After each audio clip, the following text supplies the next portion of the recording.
네, 저는 아시다시피 지금 목회 후보생으로서 열심히 공부를 하고 있습니다. 우리 목사님도 임용 과정 가운데 열심히 공부를 하고 있습니다. 그런데 그 학교에서 많은 과제를 해야 돼요. 그 중에 이제 에세이가 있습니다. 목사님과 잠깐 나눴는데 막 3,000자, 2,500자 뭐 정말 많은 에세이가 기다리고 저도 마찬가지고요. 그래서 참 부담이 많이 됩니다. 점수를 잘 받아야 되니까요. 그 에세이가 모든 학생들이 참 어려운 부분인데 좋은 에세이는 보통 이렇게 서론, 본론, 결론으로 갈 때 서론에서 말한 그 주제를 가지고 끝까지 자기의 주장이 이렇게 싹 가서 결론에서 이렇게 마무리되는 게 좋은 에세이라고 생각이 듭니다. 그다음 나쁜 에세이는 어떤 에세이일까요? 서론에서 A를 말했는데 결론에 가서 뭐 F를 말한다든가 산으로 가는 에세이는 점수를 못 받겠죠. 저희는 오늘 이 에베소서의 마지막 부분을 다루고 있습니다. 바울이 에베소 교회에게 보내는 결론의 말씀입니다. 사도 바울은 이제 자신이 더 이상 영적으로 에베소 교회를 가르치지 못하지만 나 대신 새로운 목회자를 보낸다고 소개하고 있습니다. 사랑을 받으며 주 안에서 진실한 형제인 두기고를 소개하고 있습니다. 우리가 알다시피 이 편지들은 감옥에서 바울이 그 편지를 쓰면 그 편지를 가지고 이 교회 저 교회를 회람하게 됩니다. 바로 그 회람을 맡은 사람, 바울의 편지를 가지고 이 교회 저 교회로 갔던 사람이 바로 두기고였습니다. 에베소서는 다른 사도 바울의 편지들과 달리 어떤 개인적인 바울의 사정에 대해서 적어놓지 않고 있습니다. 그래서 두기고가 이 교회 저 교회를 다니면서 바울이 지금 어떻게 지내고 있는지에 대한 근황과 또 바울이 전해주는 개인적인 격려 말씀도 아마 이 두기고가 맡아서 했던 걸로 보입니다.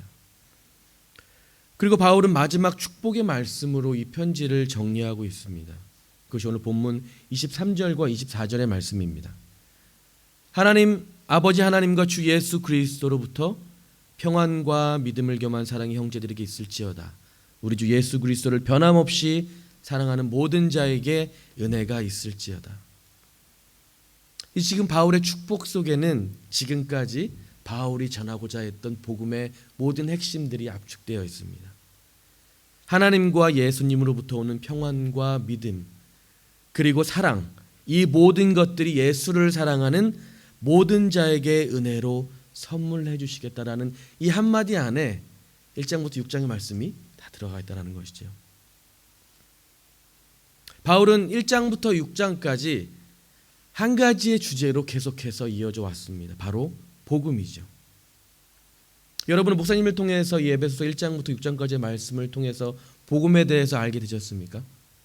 어떤 분들은 지금까지 내가 알았던 복음을 다시 한번 정리하는 시간이 되셨을 것이고 또 어떤 분들에게는 잘못 알았던 사실을 이번 기회를 통해서 정리하셨을 것입니다. 그리고 어떤 분들에게는 새롭게 복음의 말씀을 들으셨을 것입니다. 저는 오늘 바울의 축복의 말씀을 가지고 여러분과 다시 한번 정리하는 시간을 가지려고 합니다. 먼저 바울은 교회를 축복하면서 이렇게 말합니다. 주 예수 그리스도로부터 오는 평강이 가득하기를 축복합니다. 평강, 우리가 정말 많이 들어본 단어입니다. 에베소 1장에서도 바울은 이 편지를 시작하면서 은혜와 평강으로 인사를 하고 있는 것을 우리가 볼 수 있습니다. 왜 이 평강이라는 단어가 얼마나 중요하길래 바울은 계속해서 이 단어를 쓸까요? 우리가 알다시피 히브리 인사로 뭐라고 하죠? 샬롬이라고 합니다. 그 뜻이 평강이 있을지어다라는 뜻입니다. 왜 그들은 평강이 있을지어다라는 인사를 했냐면 유대의 역사는 곧 전쟁의 역사였습니다. 늘 전쟁 속에서 죽음을 옆에 두고 불안함과 두려움 가운데 평안함과 쉼이 없었다라는 것이죠. 대체로 인사말은 그 사회를 투영합니다. 예를 들어서 한국 사람들은 옛날에 이렇게 인사를 했습니다. 진지 드셨습니까? 요즘은 식사하셨어요? 라는 인사를 하죠. 왜냐하면 그 옛날 조상들은 이 먹고 사는 것에 굉장히 큰 문제를 두었으니까요. 영국 사람들은 기후가 항상 안 좋아서 인사가 날씨에 관계가 있습니다. 굿모닝, Good afternoon, good evening. 제가 처음에 뉴질랜드에 와서 외국 생활을 처음 시작할 때 한국에서 하던 식으로 처음 사귄 외국인 친구들에게 너 아침은 먹었니?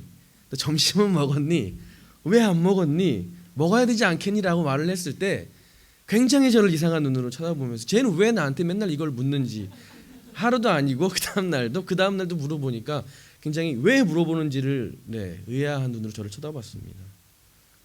사도 바울이 말하는 평화는 세상이 말하는 어떤 아무 일이 없고 잔잔한 그런 것을 말하는 것이 아닙니다. 싸움이 없고 다툼이 없고 평안한 상태를 평강이라고 하지 않습니다. 성경이 말하는 평강은 뭐냐면 원수지간이었던 자들이 서로 화해하고 돌아서서 부둥켜 안는 것, 다시 말해 연합의 의미로 평강을 이야기합니다. 지금 바울은 에베소 교회 성도들에게 그리고 오늘 저와 여러분들에게 하나님과의 평강을 빌고 있습니다. 범죄한 인간은 모두 하나님과 원수가 되었습니다. 아담 이후로 하나님과 평강의 관계가 있는 사람은 정말 단 한 사람도 없습니다.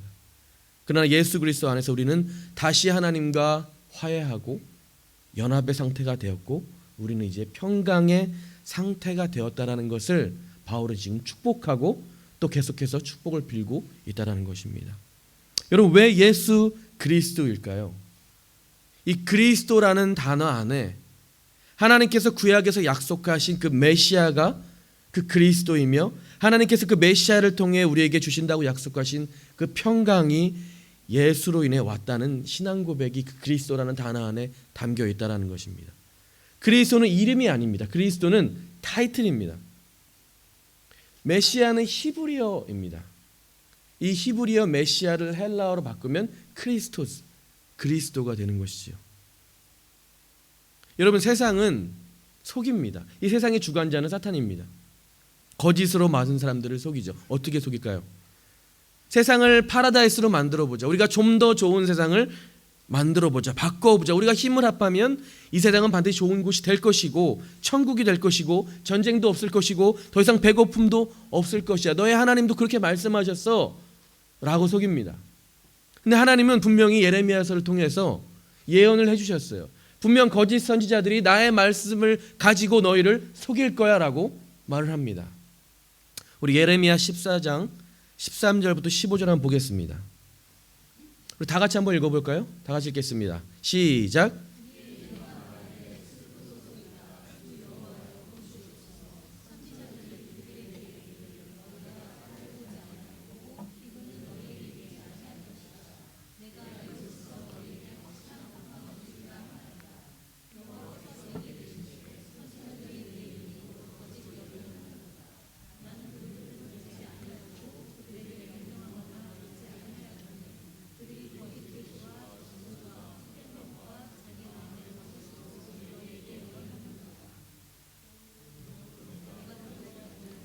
전쟁과 기근은 이 땅에 닥치지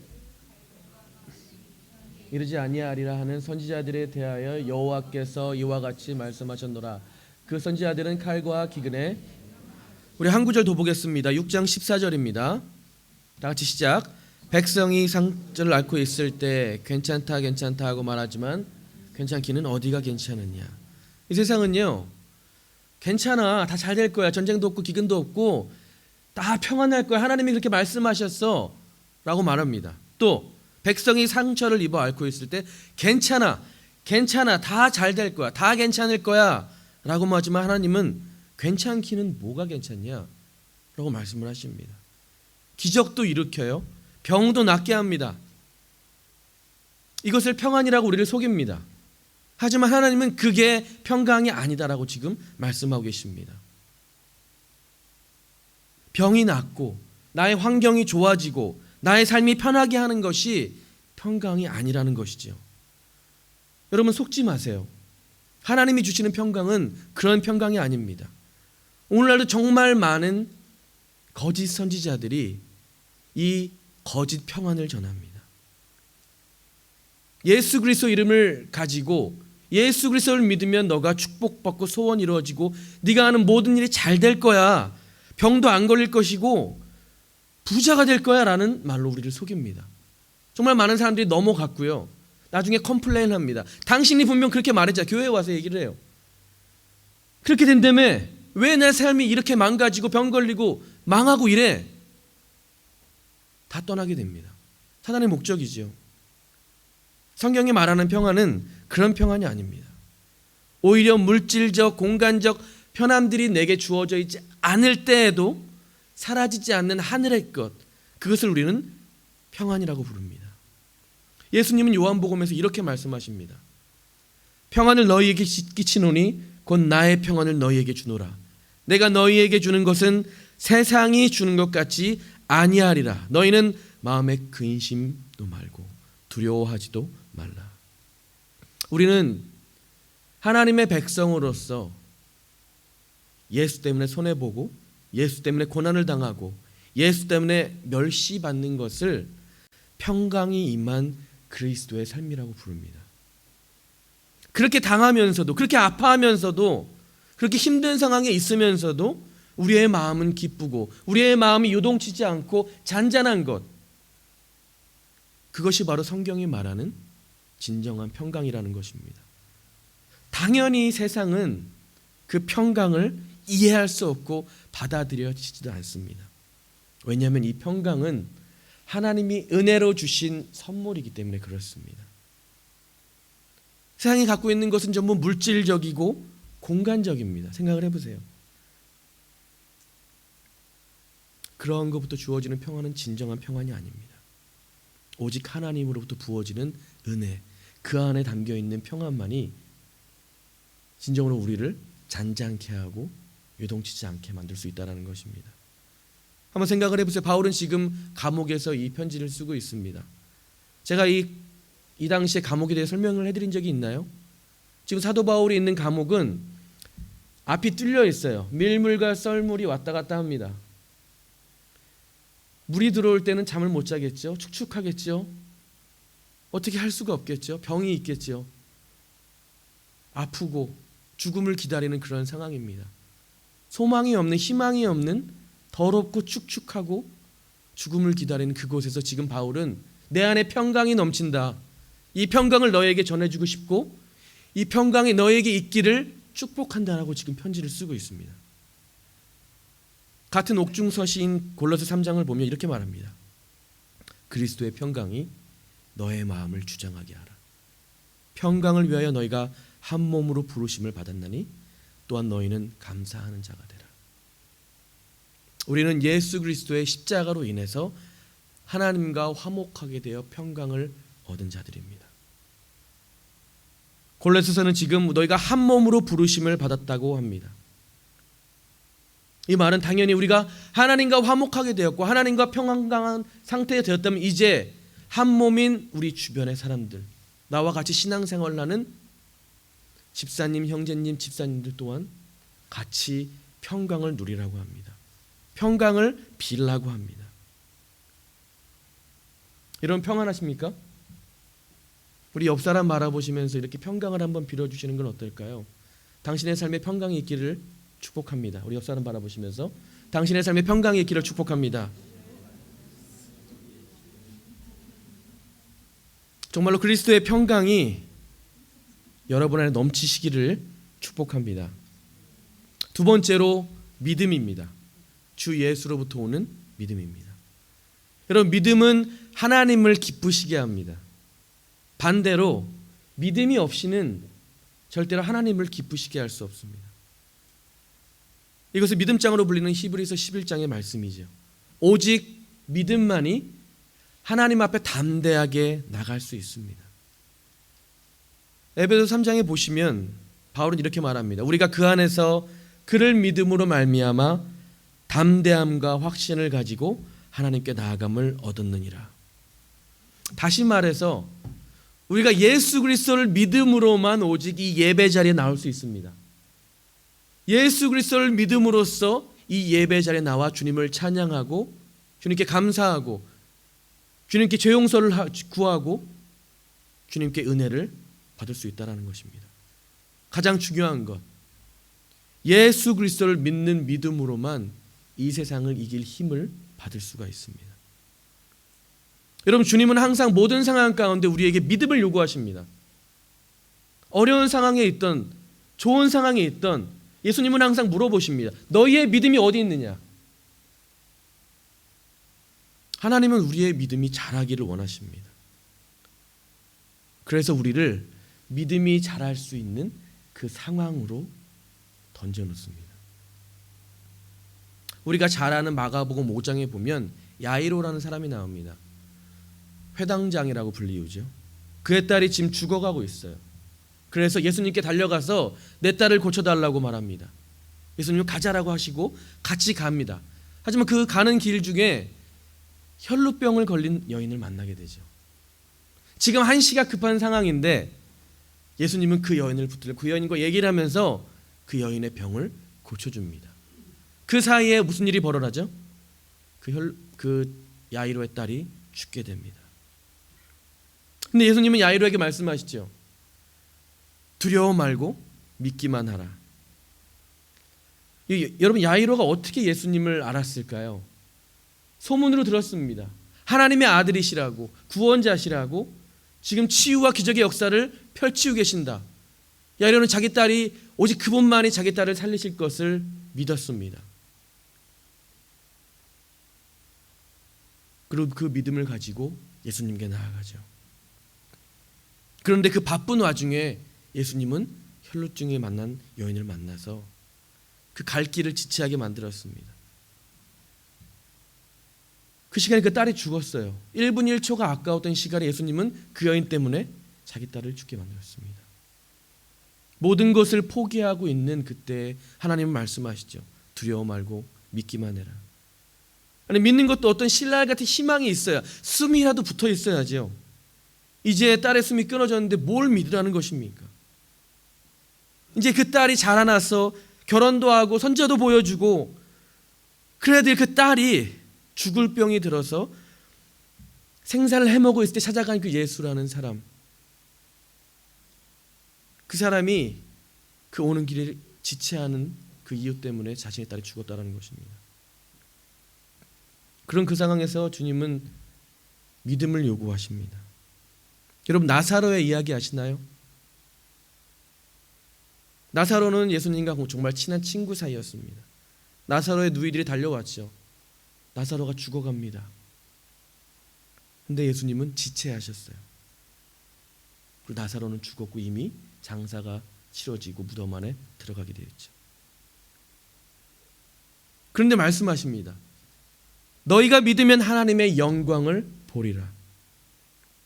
왜 주님은 그런 절망 속에서, 그런 어려운 상황 가운데 넣어두시고 믿음을 요구하실까요? 우리의 믿음이 자라나야 되기 때문에 그렇습니다. 우리의 믿음은 자라고 자라서 어디까지 가야 되냐면 죽음을 이기는 믿음까지, 사망을 이기는 그 믿음까지 가야 되기 때문에 그렇습니다. 이미 예수 그리스도가 이미 승리하신 그 사망을 이기는 믿음을 우리가 이제 우리의 실력으로 가져야 된다는 것입니다. 죽음은 두렵습니다. 그 죽음은 누구에게나 무섭습니다. 그런데 우리는 예수님이 우리를 그곳 가운데 넣어두시고 우리의 믿음을 자라게 하신 것이죠.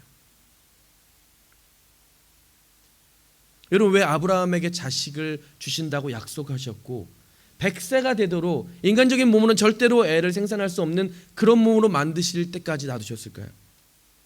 아브라함의 믿음을 위해서입니다.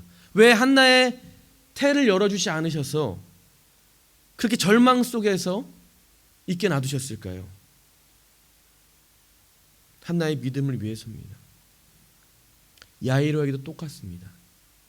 절망 속에서 그러한 믿음을 요구하십니다. 야이로는 그 절망 속에서도 예수님을 믿었고 그 믿음이 그의 딸을 살렸습니다. 여러분에 묻겠습니다. 여러분의 믿음은 어떠하신가요? 여러분의 상황 가운데, 절망 가운데, 어려움 가운데 있는 그 상황에서 여러분 동일하게 예수님은 물어보십니다. 너의 믿음이 어디 있느냐? 여러분, 그 절망적인 상황 가운데 주님을 믿고 담대하게 서 계신가요? 아니면 원망과 불평으로 믿음을 잃어버리고 계신가요?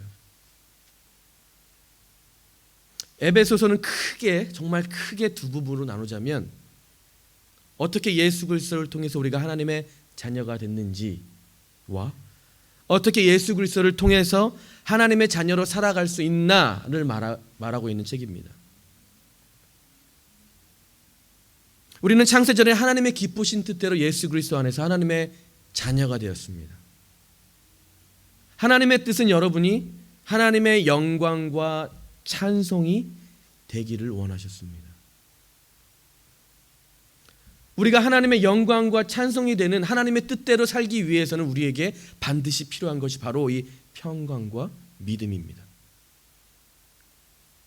있어도 되고 없어도 되는 것이 아니라 우리에겐 필수적으로 이 평강과 믿음이 있어야 됩니다. 이것들이 없으면 우리는 이 땅에서 살아갈 수가 없습니다. 왜냐하면 이 세상은 보이지 않지만 정말 처절한 영적 전투의 장이기 때문에 그렇습니다. 이것을 어디서 받을 수가 있을까요? 바로 하나님의 은혜입니다. 오직 하나님의 은혜를 통해서만 우리가 이 평강과 믿음을 얻을 수가 있다는 것입니다. 우리가요, 이 영적으로 어두운 세상 속에서 늘 사단의 거짓 속에서 이 세상을 살아갈 때 어떤 일이 벌어지냐면요, 늘 불안함과 두려운 마음이 생깁니다. 삶이 늘 불안하고 두려워요. 그 두려움과 불안함의 실체가 뭔지는 모르겠지만 무엇을 해도, 무엇을 하지 않아도, 무엇을 가져도, 갖지 않아도 이 마음속에는 늘 불안해요. 늘 두렵습니다. 그 두려움과 불안함의 그 벌레가 내 마음을 계속해서 갉아먹습니다. 내 미래에 대해서, 내 직장에 대해서, 나의 삶에 대해서 계속해서 갉아먹습니다. 여러분의 삶은 어떠신가요? 여러분 또한 그 삶에서 늘 불안하고 늘 두려움 속에서 살고 계신가요? 지금 이것은 내가 그 영적 전투 속에서 사단의 속아 살아가고 있다는 증거입니다. 사람들은 그 미래에 대한 두려움, 그 불안함을 없애기 위해서 중독에 빠집니다. 약으로, 술로, 게임으로, 인터넷으로 중독되고 로또나 어떤 한탕주의를 위해서 그것을 잊어보려고, 그 두려움을 없애려고 발버둥을 칩니다. 여러분, 돈은요 절대로 우리에게 평안과 쉼을 줄 수 없습니다. 우리는 그것을 알면서도 그것을 위해 내 불안한 마음, 두려운 마음을 가라앉히기 위해 그것으로 달려갑니다. 저와 6년 동안 같이 일하던 페인트 사장님이 계십니다. 이탈리안 사람인데 그분은 몇 번이나 이 스트로크로 넘어지고 막 마비돼가 실려가고 막 아프고 그래도 늘 5시 반이면 밴을 끌고 일하러 나오십니다. 제가 물어봤어요. 그날은 또 독감이 걸려갖고 얼굴이 시뻘겋고 열 막 땀 나면서 차 안에 자고 있으면서도 나와 있어요. 아니 왜 안 들어가고 여기 있느냐? 불안하대요. 일을 안 하면 불안해서 미치겠대요. 내가 이 자리에 있어야만 어떻게 될 것 같대요. 돈이 많아요. 그분이 땅도 많고요, 집도 많아요. 부자예요. 그런데 불안하대요. 일을 놓으면 죽을 것 같대요. 불쌍하지 않나요? 저는 그 사람에 비해서 100분의 1도 안 됩니다. 저는 괜찮아요. 왜요? 그리스도의 평강과 믿음을 제 안에 다스리고 있기 때문이죠. 여러분 불안하신가요? 두려우세요? 여러분의 미래가, 여러분의 직장이 잘릴까 봐, 내 사업이 망할까 봐, 내가 어떻게 될까 봐 불안하신가요? 그 실체가 뭔가요? 보이지 않아요. 그 실체가 뭘까요? 사단의 거짓입니다. 우리 안에 예수 그리스도가 주시는 진정한 평안이 없기 때문에, 예수 그리스도를 믿는 그 믿음이 없기 때문에 우리가 불안하고 두려운 것입니다. 여러분, 우리의 믿음이 자라나야 합니다. 그 믿음은 이미 하나님이 여러분에게 주신 거예요. 선물로 그 믿음은 주셨습니다. 그리고 하나님은 그 믿음이 이제 우리 안에서 자라나기를 원하시는 거예요. 이 세상을 살아야 하니까, 이 영적 전투 가운데 이겨내야 하니까. 그런 믿음이 없으면 우리는 무조건 지게 됩니다. 지금 온 세상이 코로나 바이러스로 패닉에 빠져 있어요. 불안합니다. 두렵습니다. 저도 마찬가지예요. 불안하고 두렵습니다. 그런데 혹시 예수 그리스도가 다시 오신다라는 성경의 말씀은 여러분 어떤 느낌이 드시나요? 불안하신가요? 두려우신가요? 아니면 기다려지시나요? 아니면 아무런 느낌이 없으신가요? 그 일이 먼 날 일어날 어떤 일이라고 생각하시나요? 지금 온 세상은 이 바이러스에 걸리지 않게 최선을 다하고 있습니다. 마스크를 사기 위해 줄을 서고, 또 한쪽에서는 그것으로 돈을 벌기 위해서 사재기를 하고 재팔이를 합니다. 또 혹시 모를 일들을 위해서 패닉 쇼핑에 빠져 있습니다. 당연하죠. 불안하니까요. 제가 여러분에게 질문하겠습니다. 여러분은 다시 오실 예수 그리스도를 위해서 무엇을 준비하고 계신가요? 그 심판의 날에, 그 진노의 날에 여러분은 무엇을 준비하고 계신가요? 예수님 말씀하십니다. 인자가 올 때 내가 그 믿음을 보겠느냐? 여러분, 코로나 바이러스는 우리의 육체를 죽일 수 있습니다. 하지만 우리의 영혼은 죽일 수 없습니다. 우리 하나님, 우리의 영과 육을 죽일 수 있으신 분입니다. 우리가 두려워해야 될 것은 바로 하나님입니다. 여러분, 무엇을 두려워해야 될까요? 누구를 두려워해야 될까요? 바울은 고린도전서 15장에서 이렇게 말합니다. 사망아, 너의 이기는 것이 어디 있냐? 사망아, 너의 쏘는 것이 어디 있느냐? 우리 주 예수 그리스도로 말미암아 우리에게 이김을 주시는 하나님께 감사하노니. 이미 이김을 주셨다고 하십니다. 우리는 이미 이겼어요. 무엇이 두려우신가요?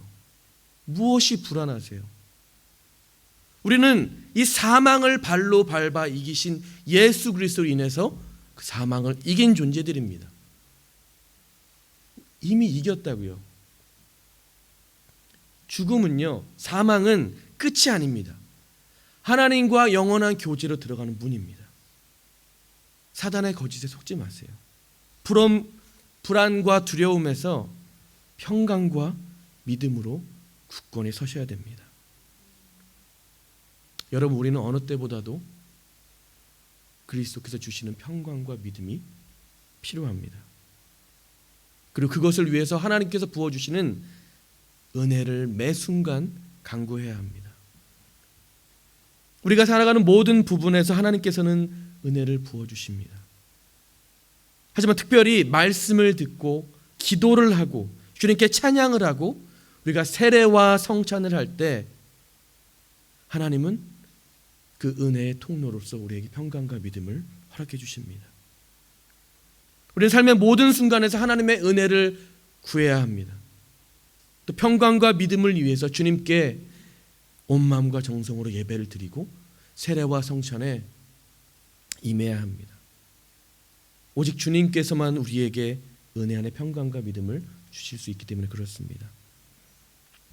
여러분, 저는 간절히 바랍니다. 그리고 축복합니다. 하나님께서 예수님을 사랑하시는 우리 서부교회 한 분 한 분 모든 분들에게 은혜의 선물로 오는 평안과 믿음을 받으시고 사단의 속삭임 가운데 이 영적인 전투 가운데 밟고 일어나셔서 승리하시기를 주님의 이름으로 축복합니다. 우리 고린도전서 15장 58절 같이 읽고 설교를 마치도록 하겠습니다. 같이 한 목소리로 크게 읽겠습니다. 시작. 그러므로 내 사랑하는 형제들아, 마지막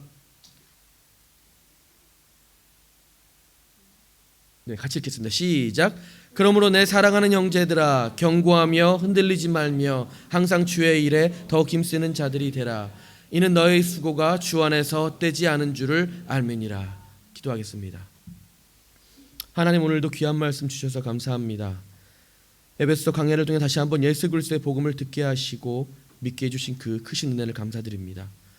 하나님, 이제 그 말씀으로 끝나는 것이 아니라 이 말씀을 붙들고 하나님의 자녀로, 하나님 나라의 백성으로 살아갈 수 있도록 도와주시옵소서. 우리가 이 땅에서 영적 싸움의 한복판에 서 있을 때 진리의 전신갑주로 무장하게 하시고, 우리의 믿음이 연약할 때 주님께서 우리를 붙들어 주셔서 그 싸움 가운데 승리할 수 있도록 함께하여 주시옵소서.